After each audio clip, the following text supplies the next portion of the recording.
ஓம் சாந்தி. இன்னைக்கு பாபா முரளியில் சொல்கிறாங்க, குழந்தைகளாகிய உங்களுடைய கடமை என்ன அப்படின்னா, நீங்கள் டீச்சராக மாறி அனைவருக்கும் மன்மனா பவ, மனதால் என் ஒருவனை மட்டும் நினைவு செய்யுங்க அப்படின்னு சிவத்தந்தை சொல்கிறாரு. அப்படிங்கிற வசீகரன் மந்திரத்தை நீங்கள் அனைவருக்குமே சொல்லணும். இதுதான் உங்களுடைய கடமை அப்படின்னு சொல்கிறார் பாபா. மேலும் பாபா எந்த மாதிரி குழந்தைகளுடையதை ஏற்றுக்கொள்வது கிடையாது. யாருக்கு நான் நிறைய சிவபாபாவுக்கு கொடுக்குறேன், என்னால் நிறைய செய்ய முடியும் அப்படிங்கிற அகந்தை யாருக்கு இருக்குதோ, நிறைய உதவி செய்ய முடியும் அப்படிங்கிற அந்த அகந்தை யாருக்கு இருக்கோ, அந்த மாதிரி குழந்தைகளுடையதை நான் எதையுமே பெற்றுக்கொள்வதில்லை அப்படின்னு சொல்கிறார் பாபா. என் கையில் சாவி இருக்குது, நான் யாரை வேணாலும் செல்வந்தர்கள் ஆக்க முடியும், யாரை வேணாலும் ஏழை ஆக்க முடியும். இது கூட டிராமாவுடைய ரகசியமாக இருக்குது அப்படின்னு சொல்கிறார் பாபா. சில குழந்தைங்களுக்கு தன்னுடைய செல்வத்தினுடைய அந்த அகந்தை இருக்குது, அவர்கள் நாளைக்கு ஏழையாக கூட ஆக முடியும்னு சொல்கிறார் பாபா. அதனால் இந்த மாதிரி எந்த விதமான அகங்காரம் அகந்தையும் இருக்கக்கூடாது. ஏழை குழந்தைகள் தன்னுடைய ஒவ்வொரு பைசாவையும் பாபாவுடைய சேவைக்கு அர்ப்பணிக்கும் பொழுது அவங்க மிகப்பெரிய செல்வந்தர்களாக ஆகிறாங்க அப்படின்னு சொல்கிறார் பாபா. மேலும் பாபா சொல்கிறாரு, நேரத்தை வீணாக்காதீங்க. தேவையில்லாத கேள்விகளுக்கு பின்னாடி போய் அது என்ன இது என்ன அப்படின்னு கேள்வி கேட்கறதுக்கு பதிலாக அந்த நேரத்தில் நீங்கள் சிவபாபாவை நினைவு செய்யும் பொழுது நீங்கள் ஆத்மா பாவனமாக உங்களுடைய பாவம் போகும். தேவையில்லாத நேரத்தை வீணாக்காதீங்க. கடைசி நேரத்தில் ஒரு சிவபாபாவுடைய நினைவை தவிர வேறு எந்த நினைவுமே வராமல் இருக்கிறதுக்கு இப்பயிலிருந்து நிறைய பயிற்சி செய்யுங்க அப்படின்னு சொல்கிறார் பாபா. மேலும் பாபாவுடைய அந்த ஞானத்தினால நம்ம சத்கதி அடையிறோம், அவரை நினைக்கும் பொழுது நம்ம முக்தி அடையிறோம். அதனால் எந்த அளவுக்கு நீங்கள் படிப்பை படித்து பாபாவை நினைவு செய்கிறீங்களோ அந்த அளவுக்கு உயர்ந்த பதவி உயர்ந்த நிலையை நீங்கள் அடைய முடியும்னு சொல்கிறார் பாபா. மேலும் பாபா நமக்கு ஒரு விஷயத்தை நினைவுபடுத்துகிறாரு, நீங்கள் எல்லாருமே ஆத்மாக்கள் என்னுடைய குழந்தைங்க, அதுவும் அழிவில்லாத குழந்தைங்க அப்படின்னு சொல்கிறாரு. ஏன்னா ஆத்மாவுக்கு அழிவு கிடையாது இல்லையா, நீங்கள் எல்லாருமே என்னுடைய அழிவில்லாத குழந்தைங்க அப்படின்னு சொல்கிறாரு.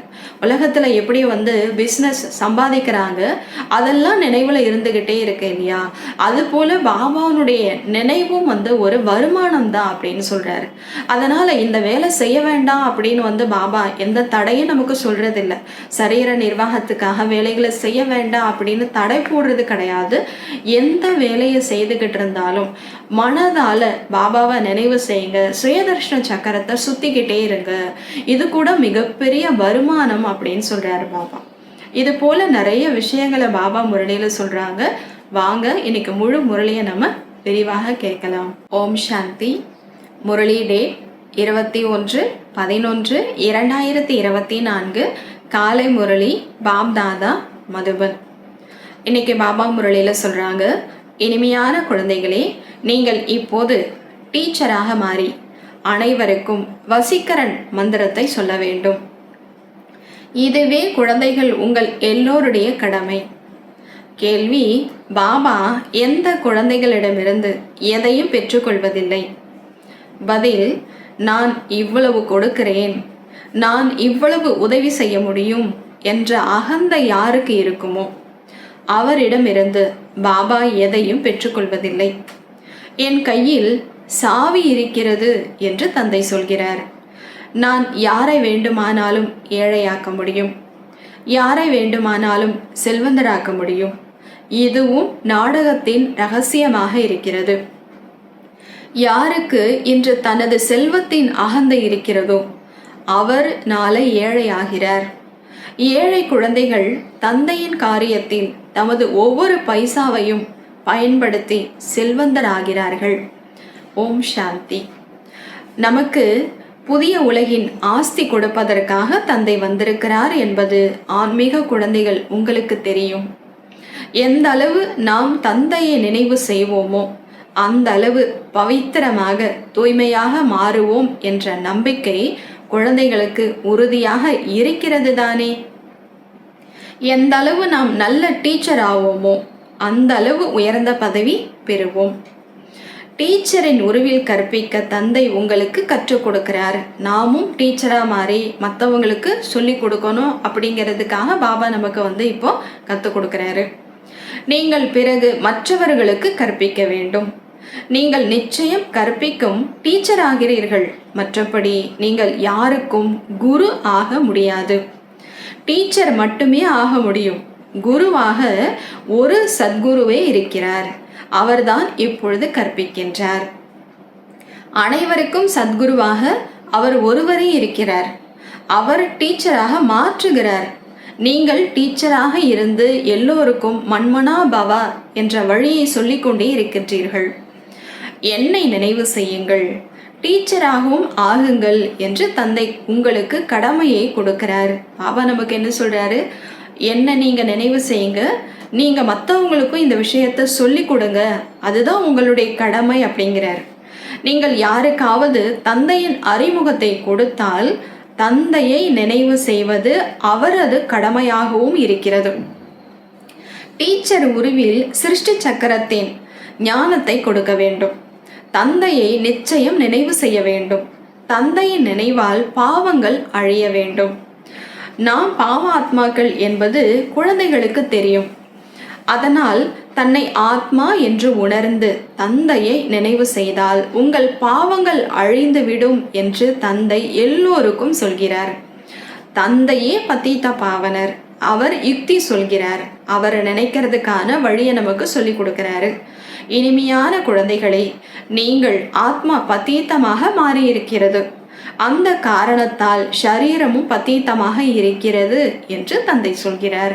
நீங்க ஆத்மா தூய்மை இழந்துட்டீங்க, அதனால உங்களுடைய உடலும் இப்ப தூய்மை இழந்திருக்கு அப்படின்னு சொல்றாரு. முதலில் நீங்கள் பவித்திரமாக இருந்தீர்கள், தூய்மையா இருந்தீங்க. இப்போது நீங்கள் அபவித்திரமாக மாறியிருக்கிறீர்கள். இப்பொழுது பதீத்த நிலையிலிருந்து, தூய்மையிழந்த நிலையிலிருந்து தூய்மையாக மாறுவதற்கு மிக எளிய யுக்தியை தந்தை சொல்கிறார். தந்தையை நினைவு செய்தால் நீங்கள் பவித்திரமாக மாறிவிடுவீர்கள். அமர்ந்தாலும் எழுந்தாலும் சுற்றி வந்தாலும் தந்தையை நினைவு செய்யுங்கள். எந்த மனிதர்கள் கங்கையில் குளித்தால் கங்கையை நினைவு செய்கிறார்கள். உலகத்துல போய் கங்கையில குளிச்சோம் அப்படின்னா அந்த கங்கையே நினைக்கிறாங்க. ஏன்னா அதுதான் நம்மளுடைய பாவத்தை போக்கும், தூய்மையாக்கும் அப்படின்னு கங்கையை நினைக்கிறாங்க. பாபா என்ன சொல்றாரு அப்படின்னா, அந்த பதீத்த பாவனி கங்கையை நினைவு செய்தால் பாவனமாகி விடுவோம் என்று நினைக்கிறார்கள். எனினும் அப்படி யாரும் பாவனமாக மாற முடியாது என்று தந்தை சொல்கிறார். அதில் போய் குளிச்சா நம்ம தூய்மை ஆயிடுவோம் அப்படின்னு மனிதர்கள் நினைக்கிறாங்க. ஆனால் பாபா என்ன சொல்றாரு? அதில் குளிச்சால நீங்கள் தூய்மை ஆக முடியாது. தண்ணீரால் எப்படி பாவனமாக மாறுவீர்கள்? அது தண்ணி. அதில் போய் குளிச்சா நீங்கள் ஆத்மா எப்படி தூய்மையாக மாறுவீங்க? நான் பதீத்த பாவனர் என்று தந்தை சொல்கிறார். நான் தான் உங்களை தூய்மையாக்கக்கூடியவனாக இருக்கேன். குழந்தைகளே, தேகம் உட்பட தேகத்தின் அனைத்து தர்மங்களையும் விட்டுவிட்டு என்னை நினைவு செய்தால் நீங்கள் பாவனமாகி உங்கள் முக்திதாம் வீட்டிற்கு செல்வீர்கள். முழு கல்பமும் வீட்டை மறந்திருந்தீர்கள். முழு 5000 வருஷமும் நம்மளுடைய வீட்டையே நம்ம மறந்திருந்தோம். முழு கல்பமும் யாரும் தந்தையை அறியவே இல்லை. 5000 வருஷமா பாபாவை கூட நம்ம தெரிந்து கொள்ளாம தான் இருந்தோம். ஒரே ஒரு முறை தந்தை தானே இந்த வாய் மூலமாக தனது அறிமுகத்தை கொடுக்கிறார். எந்த வாய் மூலமா? பிரம்மாவனுடைய அந்த வாய் மூலமாக சிவபாபா தன்னுடைய அறிமுகத்தை கொடுக்கிறார். இந்த வாய்க்கு எவ்வளவு புகழ் இருக்கிறது! கௌமுக் என்று சொல்கிறார்கள். பசுவுடைய வாய் அப்படின்னு அதுக்கு அவ்வளோ மகிமை இருக்கு. அந்த பசு விலங்காக இருக்கிறது. இது மனிதரின் விஷயம். இங்க பசு யாரு? மனிதர், பிரம்மா பாபா. அவர் பெரிய அம்மாவாக இருக்கிறார் என்பது உங்களுக்கு தெரியும். பிரம்மா பாபா மிகப்பெரிய அம்மாவா, தாயா கூட இருக்காரு. இந்த அம்மாவின் மூலமாக, பிரம்மா தாய் மூலமாக சிவபாபா உங்கள் எல்லோரையும் தத்தெடுக்கிறார். இப்பொழுது நீங்கள் பாபா பாபா என்று சொல்ல ஆரம்பித்திருக்கிறீர்கள். இப்படி குழந்தை பிறந்தது அப்படின்னா தாய் சொல்லுவாங்க இல்லையா, இவர் உன்னுடைய தந்தை தந்தை அப்படின்னு சொல்லி. அது போல பிரம்மா பாபா மூலமாக சிவபாபா நம்மளை தத்தெடுத்திருக்கிறாரு. அதனால நம்ம எல்லாருமே இப்போ என்ன சொல்ல ஆரம்பிச்சிட்டோம்? பாபா, தந்தையே தந்தையே அப்படின்னு சொல்ல ஆரம்பிச்சிருக்கோம். இந்த நினைவு யாத்திரையினால்தான் உங்கள் பாவங்கள் அழியும் என்று தந்தையும் சொல்கிறார். குழந்தைகளுக்கு தந்தையின் நினைவு வருகிறது தானே? குழந்தைங்க, நீங்க எல்லாருமே சிவ தந்தையினுடைய குழந்தைங்க. உங்களுக்கு அவருடைய நினைவு வருதா அப்படின்னு கேட்கிறார். அவரது முகம் போன்றவை உள்ளத்தில் அமர்ந்து விடுகிறது. எப்படி தாய் இவங்க உங்களுடைய தந்தை தந்தை அப்படின்னு சொல்லும் பொழுது அந்த குழந்தைங்களுடைய மனசுல அந்த தந்தையினுடைய உருவம் பதிஞ்சிடுது. அதுபோல சிவபாபா தான் நம்மளுடைய அப்பா அப்பான்னு சொல்லும் பொழுது அவருடைய அந்த உருவம் ஒரு ஒளிப்புள்ளியா இருக்காரு இல்லையா, அந்த உருவம் நம்மளுடைய உள்ளத்துல பதிஞ்சிருச்சா, நினைவு இருக்கா அப்படின்னு பாபா கேட்கிறாரு. ஆத்மாக்கள் நாம் எப்படி இருக்கிறோமோ அப்படி பரமாத்மாவும் இருக்கிறார் என்பது குழந்தைகள் உங்களுக்கு தெரியும். நாம ஆத்மா எப்படி ஒரு சிறு புள்ளியா இருக்கிறோமோ அதே போலதான் நம்மளுடைய தந்தையும் இருக்கிறாரு அப்படிங்கிறது உங்களுக்கு தெரியும். முகத்தில் வேறு எந்த மாற்றமும் இல்லை. ஷரீர சம்பந்தத்தில் உருவ அமைப்பு எல்லாம் வேறாக இருக்கின்றன. மற்றபடி ஆத்மாக்கள் எல்லாம் ஒரே மாதிரி தான் இருக்கின்றன. நமது ஆத்மா எப்படி இருக்குமோ அப்படி தந்தையும் பரமாத்மாவாக இருக்கிறார். நம்ம ஆத்மா எப்படி ஒரு சிறு புள்ளியா இருக்கிறோமோ அதே போலதான் பரமாத்மா அப்படிங்கிறதுக்காக அவர் ரொம்ப பெருசாலாம் கிடையாது. நம்ம எப்படி இருக்கிறோமோ அதே போலதான் அவர் இருக்கிறாரு. ஆனா அவர் உயர்ந்தவர். தந்தை பரம்தாமத்தில் இருக்கிறார், நாமும் பரம்தாமத்தில் இருக்கிறோம் என்பது குழந்தைகள் உங்களுக்கு தெரியும். நம்மளுடைய உண்மையான வீடு எது? பரம்தாமம் தான். தந்தையின் ஆத்மாவிற்கும் நமது ஆத்மாவிற்கும் வேறு எந்த வித்தியாசமும் கிடையாது. உருவத்துல அவருக்கு நமக்கு எந்த வித்தியாசமும் கிடையாது. அவரும் புள்ளி, நாமும் புள்ளி. இந்த ஞானம் வேறு யாரிடமும் இல்லை. உங்களுக்கே தந்தை சொல்லி இருக்கிறார்.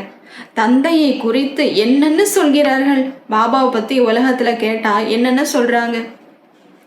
சர்வவியாபி, கல்லிலும் மண்ணிலும் இருப்பவர் என யாருக்கு என்ன தோன்றுகிறதோ அதை சொல்கிறார்கள். நாடகத்தின் திட்டப்படி பக்தி மார்க்கத்தில் தந்தையின் பெயர், உருவம், தேசம், காலம் எல்லாவற்றையும் மறந்து விடுகிறார்கள். நீங்களும் மறந்து விடுகிறீர்கள். ஆத்மா தனது தந்தையை மறந்து விடுகிறது. குழந்தைகள் தந்தையை மறந்தால் மற்ற எதை அறிவார்கள்?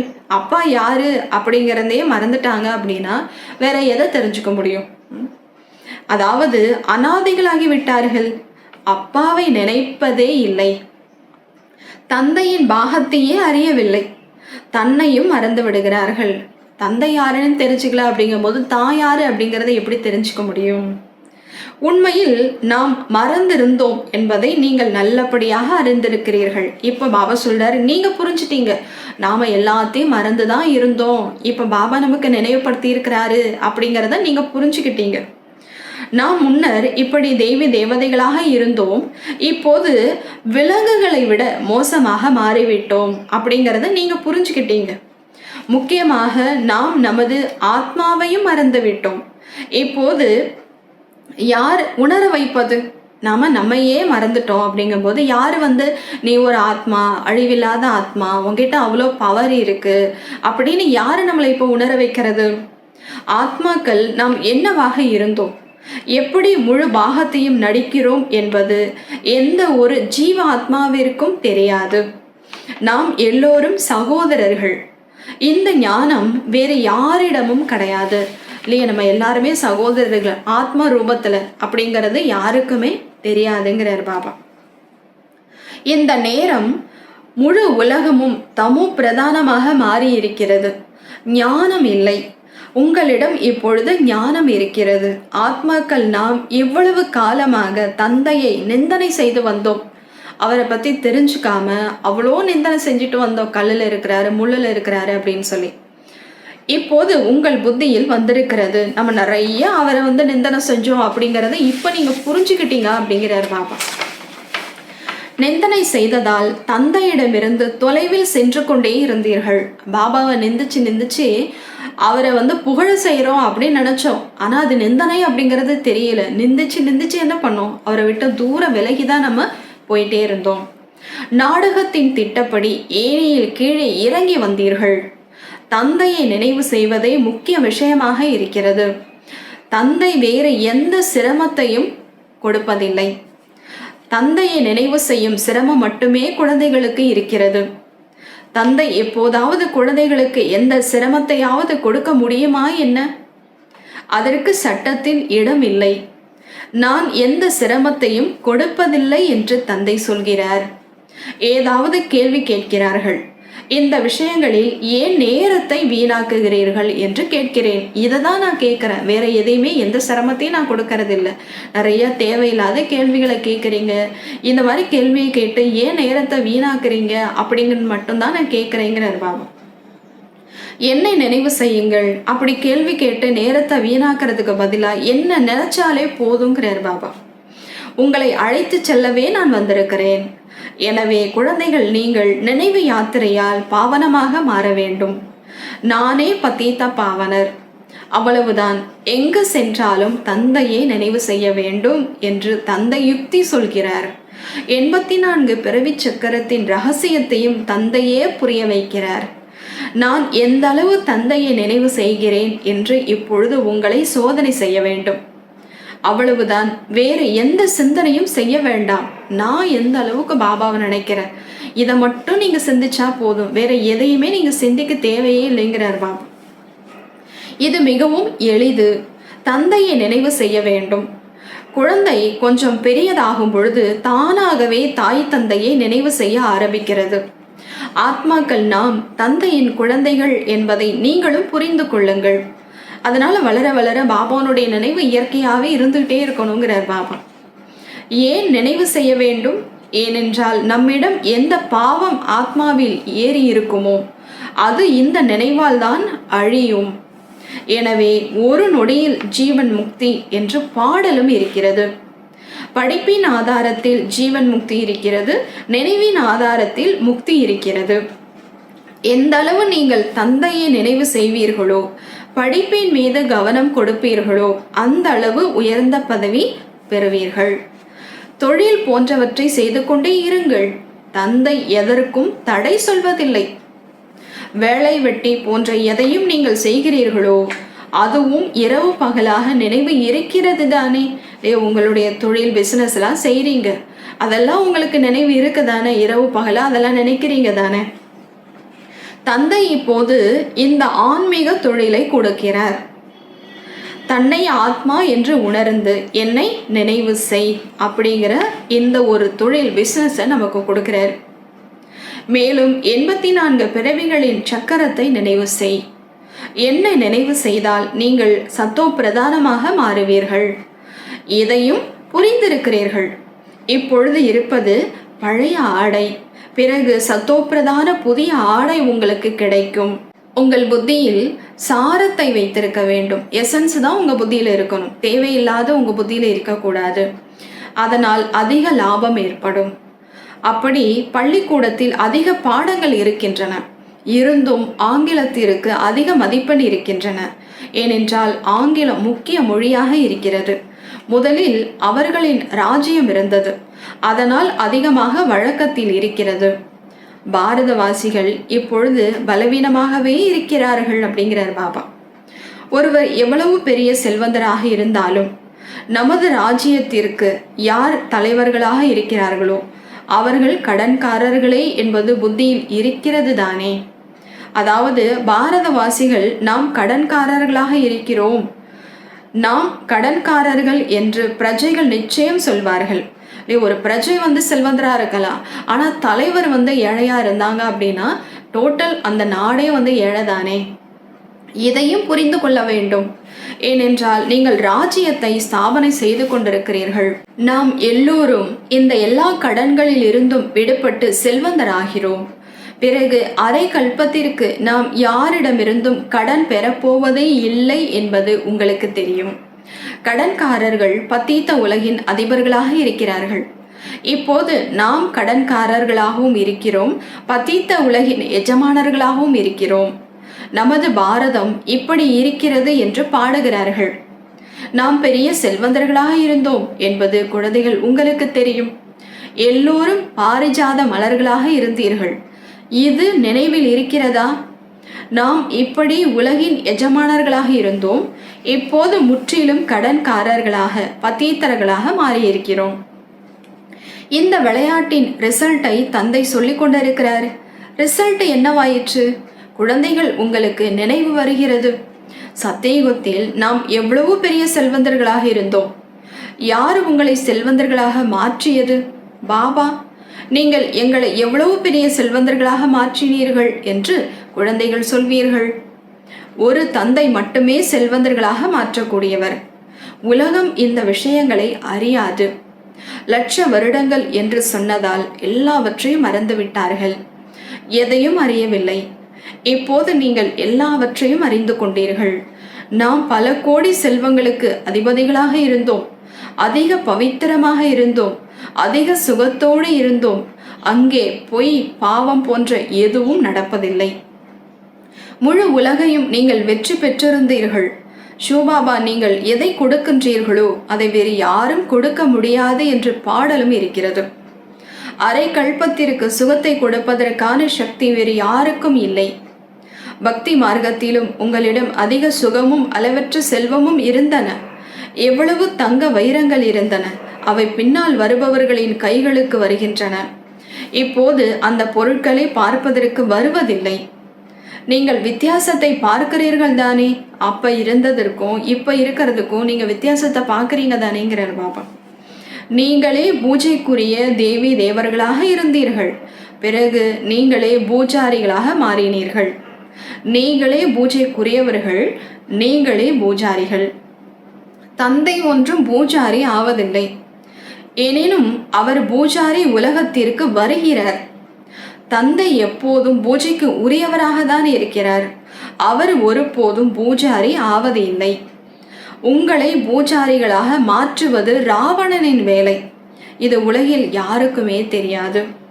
நீங்களும் மறந்து விடுகின்றீர்கள். தந்தை தினந்தோறும் புரிய வைத்து கொண்டே இருக்கிறார். யாரு வேண்டுமானாலும் செல்வந்தராகவோ அல்லது ஏழையாகவோ மாறுவது தந்தையின் கையில் இருக்கிறது. யார் செல்வந்தரோ அவர் நிச்சயம் ஏழையாக வேண்டும், ஆகிய தீருவார்கள் என்று தந்தை சொல்கிறார். அவர்களின் பாகம் அப்படி இருக்கிறது. அவர்களால் ஒரு பொழுதும் தங்க முடியாது. நான் இவ்வளோ செஞ்சேன், நான் அவ்வளோ செஞ்சேன் அப்படின்னு யாருக்கு அகந்தை இருக்கோ அவங்களால ஒருபோதும் நிலச்சி நிற்க முடியாதுங்கிறார் பாபா. நான் இன்னார், என்னிடம் என்னென்ன இருக்கின்றன என்ற அகந்தையும் செல்வந்தருக்கு அதிகம் இருக்கிறது. அவர்களின் அகந்தையை முறிப்பதற்கு அவர்கள் எப்போது கொடுப்பதற்கு வருகிறார்களோ அப்பொழுது அவசியமில்லை, இதை உங்களிடமே வைத்துக் கொள்ளுங்கள், எப்பொழுது அவசியம் ஏற்படுமோ அப்போது பெற்றுக்கொள்வோம் என்று தந்தை சொல்வார். ஏனென்றால் இது வேலைக்கு ஆகாது. அவர்களிடம் அகந்தை இருப்பதை பாபா பார்க்கிறார். பெறுவதும் பெறாததும் தந்தையின் கைகளில் இருக்கிறது தானே. தந்தை பணத்தை என்ன செய்வார்? அவசியமே இல்லை. இங்கே குழந்தைகள் உங்களுக்காக கட்டிடங்கள் கட்டப்படுகின்றன. வந்து தந்தையை சந்தித்து விட்டு போக வேண்டும். நிரந்தரமாக இருக்க போவதில்லை. பைசாவிற்கு என்ன அவசியம் இருக்கிறது? படை, துப்பாக்கி போன்ற எதுவும் தேவையில்லை இல்லையா? போர் துப்பாக்கி, படை தேவை அப்படின்னு எதுவுமே இல்லை. உங்கள் உலகின் எஜமானர்கள் ஆகிறீர்கள். நீங்க தான் உலகத்தினுடைய எஜமானனாக போறீங்க. இப்போது யுத்த மைதானத்தில் இருக்கிறீர்கள். உலகத்தை வந்து வெல்லணும் அப்படின்னா படை வேணும், துப்பாக்கி வேணும் அப்படிங்கிற அவசியம் கிடையாது. பாபா சொல்றாரு, நீங்க அமைதியாக இருந்த உலகத்துக்கு எஜமானன் ஆகிறீங்கிறார் பாபா. இப்போது தந்தையை நினைவு செய்வதை தவிர நீங்கள் வேறு எதையும் செய்வதில்லை. உலக எஜமானன் ஆகிறதுக்கு தந்தையை தவிர வேறு யாரையும் நினைக்க கூடாது. இதை மட்டுமே நீங்க செஞ்சா போதுங்கிறார். என்னை நினைவு செய்தால் அவ்வளவு சக்தி கிடைக்கும் என்று தந்தை கட்டளை கொடுத்திருக்கிறார். இந்த உங்கள் தர்மம் அதிக சுகத்தை கொடுப்பதாக இருக்கிறது. தந்தை சர்வசக்திவான். நீங்கள் அவருடையவர்கள் ஆகின்றீர்கள். சர்வசக்திவானுடையவர்களாக இப்ப நம்ம மாறி இருக்கோம். அனைத்திற்கும் ஆதாரம் நினைவு யாத்திரையாக இருக்கிறது. இங்கே நீங்கள் கேட்கின்றீர்கள், பிறகு அதை பற்றி சிந்தனை ஓடுகிறது. அப்படி பசு சாப்பிட்ட பிறகு அசை போடுகிறது. எப்படி ஒரு மாடு வந்து சாப்பிட்டுட்டு பின்னாடி உட்கார்ந்து அசை போடுதோ, வாய் வேலை செய்து கொண்டிருக்கிறது. ஞான விஷயங்களை நன்றாக சிந்தனை செய்யுங்கள் என்று குழந்தைகள் உங்களுக்கும் தந்தை சொல்கிறார். தந்தையிடம் நாம் எதை கேட்பது? மன்மனா பவா என்று தந்தை சொல்கிறார். அதன் மூலமாகவே நீங்கள் சத்தோ பிரதானமாக மாறுவீர்கள். இந்த குறிக்கோள் முன்னால் நிற்கிறது. அனைத்து குணங்களும் நிறைந்து 16 கலைகள் சம்பூர்ணமாக வேண்டும் என்பது உங்களுக்கு தெரியும். இது தானாகவே மனதில் வர வேண்டும். யாரையும் நிந்தனை செய்வதோ அல்லது பாவ கர்மங்கள் போன்றவற்றை செய்வதோ எதுவும் கூடாது. யாரையும் நிந்திக்காதீங்க. எந்த பாவ கர்மத்தையும் நீங்க செய்யக்கூடாது. நீங்கள் எந்த தலைகீழ் காரியத்தையும் செய்யக்கூடாது. இந்த தேவி தேவர்கள் நம்பர் 1 இருக்கிறார்கள். முயற்சியால் உயர்ந்த பதவி பெற்றார்கள். அவர்களை அஹிம்சா பரமோ தேவி தேவதா தர்மத்தைச் சேர்ந்தவர்கள் என்று பாடுகிறார்கள். ஹிம்சையே இல்லாத ஒரு தர்மத்தைச் சேர்ந்தவர்கள் அப்படின்னு தேவதைகளுக்கு மகிமை சொல்லப்படுது. யாரையாவது கொல்வது வன்முறையாக இருக்கிறது. ஒருத்தரை அடிக்கிறது, கொல்றது, இதெல்லாம் வன்முறை. தந்தை புரிய வைக்கும் பொழுது குழந்தைகள் அகநோக்கில் இருந்து நாம் எப்படி ஆனோம், தந்தையை நாம் நினைவு செய்கிறோமா, எவ்வளவு நேரம் நாம் நினைவு செய்கிறோம் என்று தன்னை பார்க்க வேண்டும். இந்த அளவு உள்ளம் ஈடுபட்டால் இந்த நினைவை ஒருபோதும் மறக்க மாட்டீர்கள். சோதனை பண்ணிட்டே இருக்கணும். உள்நோக்கத்தில் போய் அப்படி நீங்கள் செக் பண்ணிட்டே இருந்தீங்கன்னா நினைவு மறக்காதுங்கிறார் பாபா. ஆத்மாக்கள் நீங்கள் எனது குழந்தைகள் என்று இப்பொழுது எல்லையற்ற தந்தை சொல்கிறார். அதுவும் நீங்கள் அழியாத குழந்தைகளாக இருக்கிறீர்கள். அவர்களில் யாரு காதலன் காதலியாக இருப்பார்களோ அவர்களுடையது உலகிய நினைவு. அப்படியே காட்சி கிடைக்கிறது, பிறகு மறைந்து விடுகிறது. அப்படி அவரும் முன்னால் வருகிறார். அந்த மகிழ்ச்சியில் உண்டு குடித்து நினைவு செய்து கொண்டே இருக்கிறார்கள். அந்த உலகத்தில் காதலி இருக்கிறாங்க அப்படின்னா அவங்களுடைய உருவத்தை நினச்சிக்கிட்டே அவங்க சாப்பிட்டுட்டு குடிச்சிட்டு அப்படி இருக்கிறாங்க. அதுபோல் பாபா சொல்கிறாரு, நீங்கள் எந்த வேலை செஞ்சாலும் பாபாவுடைய நினைவிலேயே செய்யுங்க. உங்கள் இந்த நினைவில் அதிக பலம் இருக்கிறது. ஒரு தந்தையை மட்டுமே நினைவு செய்து கொண்டே இருப்பீர்கள். பிறகு உங்களுக்கு உங்கள் எதிர்காலம் நினைவிற்கு வரும். விநாசத்தின் காட்சியும் கிடைக்கும். போக போக அடிக்கடி விநாசத்தின் காட்சி கிடைக்கும். பிறகு இப்போது விநாசம் நடக்க வேண்டும், தந்தையை நினைவு செய்யுங்கள் என்று உங்களால் சொல்ல முடியும். பாபா இந்த எல்லாவற்றையும் விட்டாரு தானே. பிரம்மா பாபா இந்த காட்சி பார்த்ததும் புரிஞ்சுக்கிட்ட உடனே எல்லாத்தையுமே அவர் விட்டுட்டாரு இல்லையா. கடைசியில் எதுவும் நினைவிற்கு வரக்கூடாது. இப்போது நாம் நமது ராஜதானிக்கு போகிறோம். புதிய உலகத்திற்கு நிச்சயம் போக வேண்டும். யோக பலத்தால் எல்லா பாவங்களையும் சாம்பலாக்க வேண்டும். இதில்தான் அதிக முயற்சி இருக்கிறது. அடிக்கடி தந்தையை மறந்து விடுகின்றீர்கள். ஏனென்றால் இது மிக நுண்ணிய விஷயமாக இருக்கிறது. பாம்பு, குளவி போன்ற எந்த உதாரணத்தை கொடுக்கிறீர்களோ அவையெல்லாம் இந்த நேரத்தைச் சேர்ந்தவை. குளவி அதிசயம் செய்கிறது தானே, அதைவிட உங்கள் அதிசயம் அதிகமாக இருக்கிறது.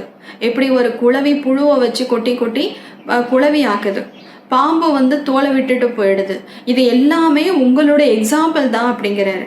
குளவியை விட மிகப்பெரிய அதிசயம் நீங்கள் செய்கிறீங்க. ஒரு மனித ஆத்மாவை ஞானத்தை சொல்லி சொல்லி சொல்லி ஒரு தேவதை ஆக்குறீங்க. மிகப்பெரிய அதிசயத்தை நீங்கள் தான் செய்கிறீங்கிறார் பாபா. ஞானத்தின் ரிங்காரம் செய்து கொண்டே இருங்கள், சொல்லிக்கிட்டே இருங்க என்று பாபா எழுதி கொண்டே இருக்கிறார். ஒரு நாள் விழிப்படைவார்கள். நீங்கள் சொல்லிக்கிட்டே இருங்க, கேட்க மாட்டேங்கிறாங்களே அப்படின்னு நினைக்காதீங்க. சொல்லிக்கிட்டே இருந்தீங்கன்னா அவங்க ஒரு நாளைக்கு விழிப்படைவார்கள் அப்படிங்கிறார் பாபா. எங்கே போவார்கள்? இங்கே தானே வந்தாகணும், சொல்லிக்கிட்டே இருங்க, எங்கே போயிடுவாங்கங்கிறார் பாபா. உங்களிடமே வந்து கொண்டே இருப்பார்கள், சேர்ந்து கொண்டே இருப்பார்கள். உங்கள் பெயர் பிரசித்தமாகிக் கொண்டே போகும். இப்போது நீங்கள் கொஞ்சமாக இருக்கின்றீர்கள், இப்போ கொஞ்சம் குறைவாக தான் இருக்கீங்க. நீங்கள் சொல்லிக்கிட்டே இருங்க, எங்கே போவாங்க, இங்கே தானே வந்தாகணும், நிறைய பேர் வந்துடுவாங்க அப்படிங்கிறார் பாபா. நல்லது. இனிமையிலும் இனிமையான காணாமல் போய் கண்டெடுக்கப்பட்ட செல்ல குழந்தைகளுக்கு தாய் தந்தை பாப் தாதாவின் அன்பு நினைவுகள் மற்றும் காலை வணக்கம். ஆன்மீக குழந்தைகளுக்கு ஆன்மீக தந்தையின் நமஸ்காரம். ஆன்மீக தந்தைக்கு ஆன்மீக குழந்தைகளின் நமஸ்காரம். நன்றி பாபா. தேங்க்ஸ் பாபா. தாரணைக்கான முக்கிய சாரம். நடைமுறை செய்வதற்காக முரளியிலிருந்து முக்கியமான 2 பாயிண்ட்ஸ். முதலாவது, ஞானத்தை மிக நன்றாக சிந்தனை செய்ய வேண்டும். எதை கேட்டீர்களோ அதை அசை போட வேண்டும். தந்தையை ஒருபோதும் மறக்க முடியாதபடி உள்ளம் ஈடுபட்டிருக்கிறதா என்பதை அகநோக்கில் இருந்து பார்க்க வேண்டும். இரண்டாவது, ஏதாவது கேள்வி கேட்டு தனது நேரத்தை வீணாக்குவதற்கு பதிலாக நினைவு யாத்திரையால் தன்னை பாவனமாக மாற்ற வேண்டும். கடைசி நேரத்தில் ஒரு தந்தையின் நினைவை தவிர வேறு எந்த சிந்தனையும் வரக்கூடாது. இந்த பயிற்சியை இப்பொழுதிலிருந்தே செய்ய வேண்டும். வரதானம்: உறுதியான எண்ணத்தின் விருதத்தால் உணர்வுகளை மாற்றம் செய்யும் மகான் ஆத்மா ஆகுக. உறுதியான எண்ணத்தின் விருதத்தால் உணர்வுகளை மாற்றும் செய்யும் மகான் ஆத்மா ஆகுக. விளக்கம்: மகான் ஆவதற்கு முக்கிய ஆதாரம் பவித்திரம், தூய்மை. இந்த பவித்திரத்தின் விருதத்தை உறுதிமொழியின் வடிவில் தாரணை செய்ய வேண்டும். அதாவது மகான் ஆத்மா ஆக வேண்டும். எந்த ஒரு உறுதியான எண்ணத்தின் விரதமும் உணர்வை மாற்றிவிடும். பவித்திரத்தின் விரதம் ஏற்பது என்றால் தனது உணர்வை உயர்ந்ததாக மாற்றுவது. விரதம் இருப்பது என்றால் ஸ்தூல வகையில் பத்தியம் இருந்து மனதில் உறுதியான எண்ணத்தை கொள்வது. அப்படி பாவனமாக மாறுவதற்கு விரதம் ஏற்றிருக்கிறீர்கள். ஆத்மாக்கள் நாம் சகோதரர்கள் என்ற சகோதர உணர்வு உருவாகி இருக்கிறது. இந்த உணர்வால் பிராமணர்கள் மகான் ஆத்மாக்களாக மாறிவிடுகின்றீர்கள். ஸ்லோகன்: வீணானவற்றிலிருந்து தப்பிக்க வேண்டுமென்றால் வாயில் உறுதியான எண்ணத்தின் பட்டனை போட்டுக்கொள்ளுங்கள். வீணானவற்றிலிருந்து தப்பிக்க வேண்டுமென்றால் வாயில் உறுதியான எண்ணத்தின் பட்டனை போட்டுக்கொள்ளுங்கள். நல்லது. ஓம் சாந்தி.